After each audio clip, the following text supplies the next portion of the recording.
Welcome to Chat Chow TV, an online weekly show interviewing the personalities behind Florida's food scene. On today's episode, we'll be speaking with Dylan Terry, owner of Ready to Grow Gardens.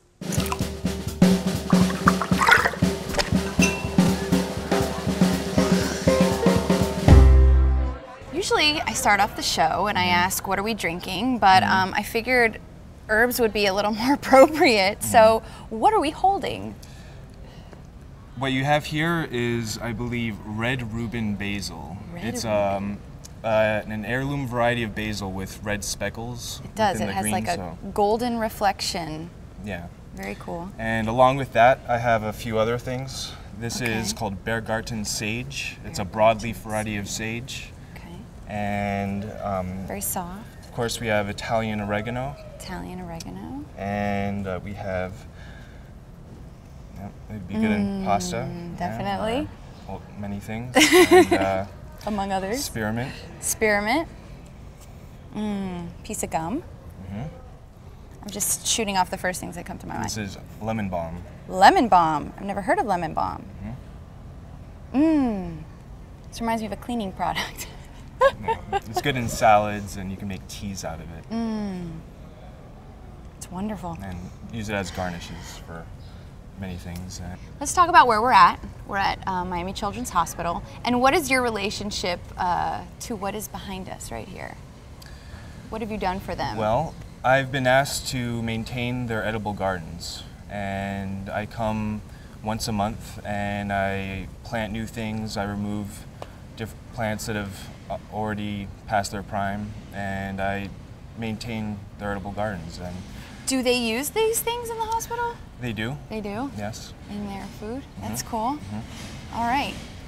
Now, what's the concept behind Ready to Grow? What do? You go to people's homes, you go to businesses? Schools also. Okay. So I have a wide range of clientele, but I always am doing either edible garden design, installation, or maintenance. I think it's a big thing in the food community. Everybody that we interview is always talking about fresh, local, from your backyard. Yeah. So this is as local as it gets. Exactly. Really, so.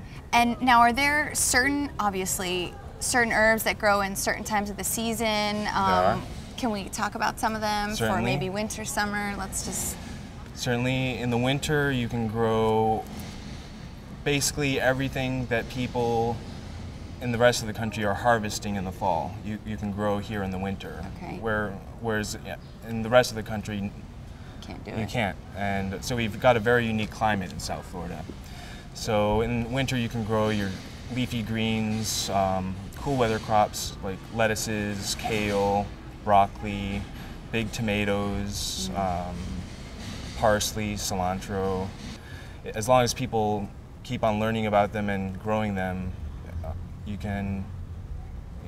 they have a lot to offer as well as cool weather vegetables. And, what about pesticides? You don't really have to use them at home, or you well, know? I strive to do everything organically. Awesome. Now, what are some tricks where you don't have to use pesticides? Or, I mean, I guess it happens and you just change it out, or? Yeah, I mean, there's different approaches. You can be very strict on the pests and using pesticides with regularity, or you can just accept a certain amount of casualties to the pests, but that's something that organic gardeners have dealt with for a long time. And there are plenty of alternatives to using chemical pesticides that are organic, and you can make a lot with household ingredients and using things like hot peppers and garlic and onions to make organic pesticides. And so there's a wide variety of them. But good to know. So I can use the peppers in my home to ward off. Yeah.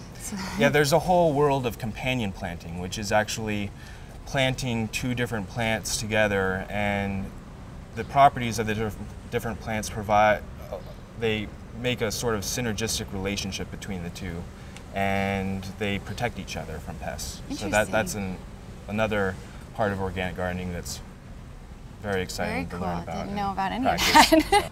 So I've got an interesting question for you. It comes from Ian from Oya Cuban Grill, and he wanted to know, if you were to come to his restaurant, what might you put in his garden? Well, I think every Cuban garden should have Cuban oregano. I didn't know that existed. Yeah, I actually have some right over here. Aha. Show us. Let's do some show and tell. These are two different varieties. One has these white borders along the edges, and this one doesn't. And the difference? Is there a difference in taste? Not really. They both have a very strong flavor. I'm not really good at describing flavors, but it's good in, it's sort of a savory flavor. Okay. Good in... Good adjective? Good in cooked or raw. Okay. Very good. I have plenty of it available. Okay. So if you need some. That was perfect. I want to thank you for being on the show, and instead of cheersing, I guess we can cheers to our oregano, our Cuban oregano. Cheers. Cheers. Thank you. Thank you.